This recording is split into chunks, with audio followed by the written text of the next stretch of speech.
Phone. Hi. Good morning. How are you doing today? I'm doing great. How old are you? I'm 15 and I'm doing this for a class that is very hard. So. Wow, that's fantastic. I'm happy for you. This is gonna be a good learning experience for you. Yeah. All right. So I guess we'll get to it then. All right. So question number 1: where were you born? Okay. So first of all, let me. If you want reference to any information we're gonna discuss today, you can go on LinkedIn. There is a 6-page profile. There is all my story there, so you can get some additional information. Okay. All right. I'll look at that too. Yeah. So I was born in Florence, Italy. What was that? Florence. Oh, Florence, Italy. Okay. What was it like in Italy compared to America? Can you repeat the question? What was it like in Italy compared to America? Wow, that's a big one right there. Let me see what it was like. Well, it's a different. What can I say? It's a different mindset, and I guess a good way to put it, I'll tell you what. A good way to put it is that in Italy, people work to live, and in the United States, we live to work. And everything is on a slower pace, and for example, during the day, Italians take a lunch break, but it's not just a lunch break. They go home and they have lunch with their families, and during the week, even the kids, go home and have lunch with their family, and then at nighttime, we sit down at the table and we have lunch with our families, and nobody gets up the table until dinner is done. And it's very family oriented. So there is very strong family values that I saw that in the United States, unfortunately, we're losing more and more as we progress. Huh. All right. So then, what was your main reason to move to America then? My main reason was to find family stability and family happiness. I met my ex-wife in the United States, and then we moved in Italy, and she was not happy over there. So after 2 years that she was here, we decided to relocate in the States. Huh. All right. How old were you when you moved? 25 years old. 25? All right. Yeah. What did you expect when you first came here? What do I expect? I had no expectation. I had all the fear. I can tell you that. I tell this story to everybody. I remember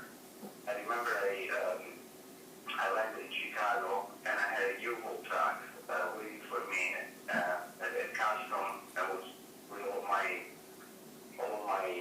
belongings, and I remember going through immigration, and I felt like a criminal as I was going through immigration, because they make you feel insignificant, all the things that they make you do, the things that they ask you, and so you feel very small, Mm-hmm. And I used to be an accomplished person at 25 years old. I was already accomplished on my professional career, so I gave everything up, and I gave up a very successful job that I had, and I left all my family. And I remember when I got to Cincinnati and I got into that U-Haul truck that I rented to bring all my stuff to Cincinnati, and I was driving, it was like 7 o'clock that evening. I was driving to Cincinnati. I got to Cincinnati like at 2 o'clock in the morning. And in that 5-hour drive, I remember thinking, what am I going to do tomorrow morning when I wake up? And so I had no idea what I was going to do. And the only thing I had was a piece of paper, was my resume, and I had nothing else. Huh. So did you have a job waiting for you when you got here, or did you have to find work? I had nothing, but I'll tell you what I did the following morning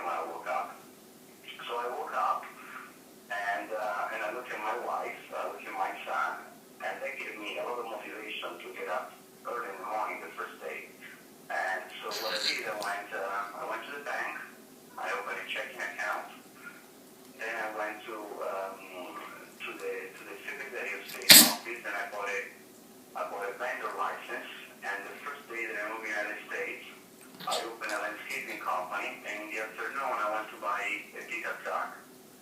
And 2 days later, I was mowing grass, and I was doing whatever I could to make ends meet, you know. And so during the day, I was mowing grass, and I was looking for jobs. I had a head on the Cincinnati Enquirer, and I was seeking for contracts.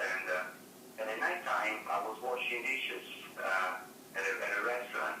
And so I went from making a lot of money and being very successful in Italy and being nobody over here, and I had to rebuild my status, and I had to learn how to speak the language. I had to learn how to understand how people think differently over here than over there. I had to make a lot of adjustments, you know, and it took me about 6 months to really start to feel comfortable to be who I am, and really to be able to restart my life. Did you have any other major setbacks or struggles when you got here? Well, the biggest difficulty is for somebody that moves from another country is first of all, you know, you get homesick because you miss I was missing the 25 years of what I was accustomed to, and then you do feel like you don't belong here, but you do feel like you're not part of it, and then slowly that feeling starts to change, and and then you have to overcome the fact that in your mind, when you close your eyes, in your mind you are somebody, you are a person, and you accomplish things in life, and then when you speak with people and they look at you and they don't even understand what you're saying, or they look at you like you're weird because you have an accent, and that kind of give you, makes you think, right? Makes you think and give you setbacks, right? Yes. Alright, so when you were coming over here, did you have to leave anyone behind in Italy? Yeah, everybody. I left everybody behind. I have all of my family. I had a brother that he was, back then he was 5 years old, that he barely knew me, and I barely know him today because we grew up into different parts of the world. And then, obviously, my mom and dad, my entire family, my sister, and the only thing that I had, that was my son and my ex-wife. Then, everything else I left it back. Wow. So, did you have to change your eating habits or anything when you came here? Because the American food is way different than Italian food. Oh my gosh, you're going to love this part. I love coffee, okay? And, you have to imagine that 20 years ago when I moved to the United States, it was quite different than it is now. So how old are you? You're 15, right? Yeah. So do you like coffee? Never really drank it. So I want you to imagine that most of the businesses that you see today when you guys drive around used to be different 20 years ago. I'll give you an example. Starbucks coffee that today you see them on every corner. 20 years ago we had none of them around, so now I'm Italian, I'm moving from Italy and I love espresso, right? And 20 years ago there was not a single place where I could buy, and these are little things, but I want you to understand that the little things sometimes in life that can make a lot of difference for somebody that is accustomed to little things, So imagine going from loving coffee and all of a sudden there was no coffee shops over here. The only thing that I could have was I had to accustom to myself to the Dunkin' Donuts type of coffee or the BP gas station type of coffee, So that's one of the things. And then the Italian food, that you may think, oh, let's go to an Italian restaurant tonight for dinner, and well, let me tell you, that's not really Italian, It's for an Italian, it's not really Italian. You have to adjust to that, the Alfredo sauce, it doesn't exist. There is no Alfredo sauce in Italy, it's made up, and so when I first went out to the Italian restaurant in the United States, I remember one of the first places I went to was Olive Garden, and I walked in, I was like, what is this place, the Alfredo sauce, what is that? I never tried it before, let me try it. So, the little things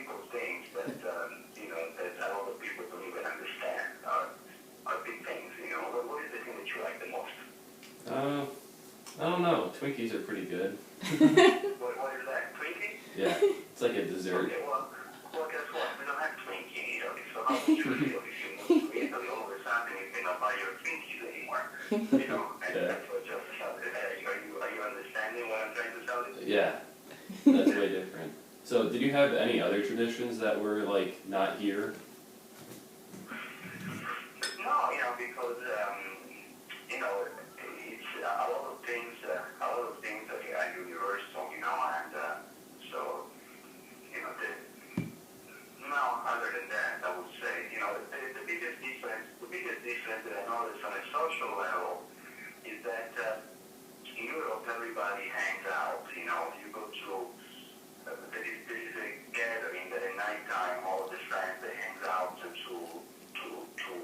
a bar, but a bar is completely different than the one in the United States. A bar is a place where you just go in and socialize, and you may get a coffee, you may get a drink, and people standing outside and inside is a bar environment. You park your car right in front, and everybody's socializing on the outside, and we make the plans, or we make the plans of what are we going to do, where are we going to go, and what are we doing this weekend, and we tell stories about what happened, so it's very social. And one thing that I noticed over here in the United States is that we don't have that. You have to go to a place to meet somebody, and but when you drive around, you don't see people on the street. You don't see people gathering on the street, so you have to seek them out, and so it's a little bit of a different setting. But other than that, a lot of other features. Huh. All right. So, do you relate to being an American now, or do you still connect more with Italy? Well, a lot of people have the mistake that a lot of immigrants made, and the reason why they never become successful, because there is a lot of success stories of immigrants that came to the United States and achieve a lot of success. But there is a lot of stories that we don't hear about the struggle of an immigrant. And an immigrant struggle in the United States where they try to be an immigrant for all their lives, and they still think in the old way that when they came over here. So what I did, I transformed myself, and I became an American. And today I am fully American. I am a citizen. I have the citizenship. I can vote. I can do everything. And today I'm not Italian anymore. So when I go home, I don't feel home anymore.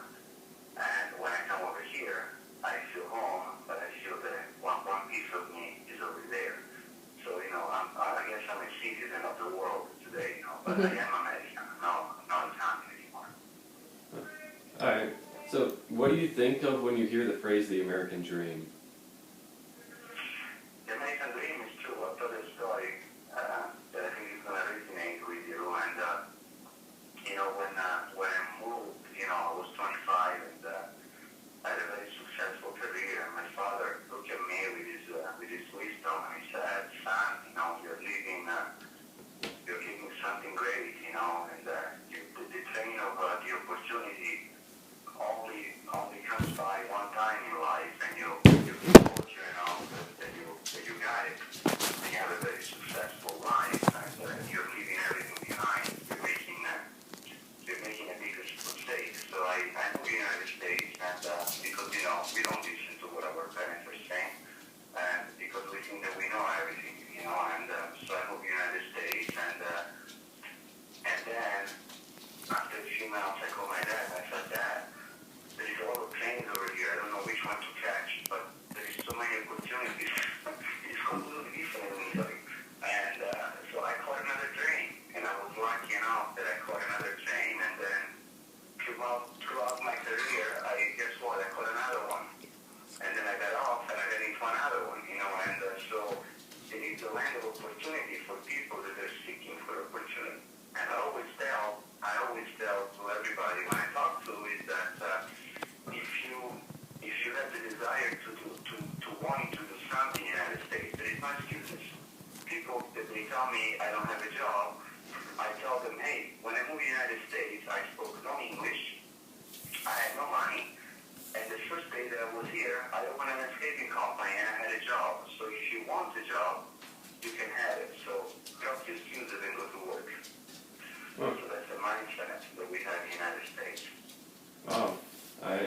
So, very last question. What are your views on the current immigration laws? The current immigration laws, are good. You know, we should not allow the people just to come in the United States because they want to come in the United States. They have to earn it. Because if you don't do that, it's a mess, you know, because, you need to understand that every time that somebody comes in, it's supposed to bring something to our country, it's supposed to bring a value. It's not supposed to bring a problem along with that we need to take care of. It's not our job to do that, and I wish that the country will have the same law that we have. And so I need the land of opportunity for people that are seeking for opportunity. And I always tell to everybody when I talk to is that if you have the desire to wanting to do something in the United States, there is no excuses. People that they tell me I don't have a job, I tell them, hey, when I moved to the United States, I spoke no English, I had no money, and the first day that I was here, I opened an landscaping company and I had a job. So if you want a job, you can have it. So drop your excuses and go to work. So that's the mindset that we have in the United States. Wow. Alright, so, very last question. What are your views on the current immigration laws? The current immigration laws, are good. You know, we should not allow the people just to come in the United States because they want to come in the United States. They have to earn it. Because if you don't do that, it's a mess, because, you need to understand that every time that somebody comes in, it's supposed to bring something to our country, it's supposed to bring a value. It's not supposed to bring a problem along with that we need to take care of. It's not our job to do that, and I wish that the country will have the same law that we have, and so I endorse them, all of them. Alright, well, thank you for taking the time to do this interview with me. That's a very good story you have. It's like really hard to get your mind around. Yeah, that's why you need to read that bio, and that will help you to understand a little bit more. But I hope, the information that I gave you is gonna help you to write your, to write your story, and I hope it's gonna help somebody that is gonna read it. Alright, thanks for your time again, and yeah, thanks. Hey, Alessandro, every time I hear it, I learn something.